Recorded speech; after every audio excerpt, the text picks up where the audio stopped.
গ্রেপ্তারকৃতদের কাছ থেকে পাওয়া তথ্য, সাক্ষীদের জবানবন্দি এবং উদ্ধারকৃত আলামত পর্যালোচনা ও সার্বিক বিবেচনায় মামলাটি তদন্তের শেষ পর্যায়ে রয়েছে।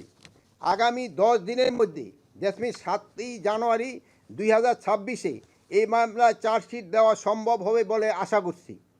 আমি সবাইকে এই বিষয়ে ধৈর্য ধারণ করার অনুরোধ করছি।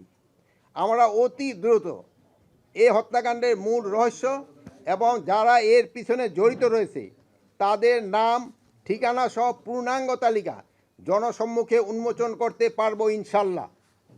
আপনারা জানেন, ইতিমধ্যে মামলাটি দ্রুত বিচার ট্রাইব্যুনাল স্থানান্তর করার সিদ্ধান্ত নেওয়া হয়েছে। এই জঘন্য হত্যাকাণ্ডের ঘটনায় দ্রুততার সাথে ন্যায় বিচার নিশ্চিতে আমাদের সর্বোচ্চ প্রচেষ্টা অব্যাহত রহিয়াছে। এ কাজে ব্যাঘাত ঘটাতে ফ্যাসিস্ট দোসর, দুষ্কৃতিকারী ও সন্ত্রাসীরা অনবরত তৎপরতা চালিয়ে যাচ্ছেন।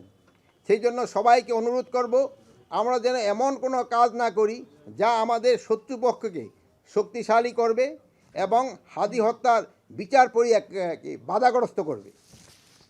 আমি আপনাদের আশ্বস্ত করতে চাই, বর্তমান অন্তর্বর্তী সরকার, এই অন্তর্বর্তী সরকারের মেয়াদেই হাদি ভাইয়ের হত্যার বিচার সম্পূর্ণ করা হবে ইনশাল্লাহ। প্রিয় সাংবাদিকবৃন্দ, আমি বিভিন্ন রাজনৈতিক দলগুলোর অভ্যন্তরে ও ফ্যাসিস্টদের দোসর, সন্ত্রাসী এবং দুষ্কৃতিকারীদের বিষয়েও দলগুলোকে সচেতন থাকার অনুরোধ করছি। বিভিন্ন রাজনৈতিক দলে কিছু নেতাকর্মী ভালোভাবে না জেনে ফ্যাসিস্টদের দোসর, সন্ত্রাসী ও দুষ্কৃতিকারীদের তাদের দলে স্থান দিচ্ছে বলে আমরা খবর পাচ্ছি।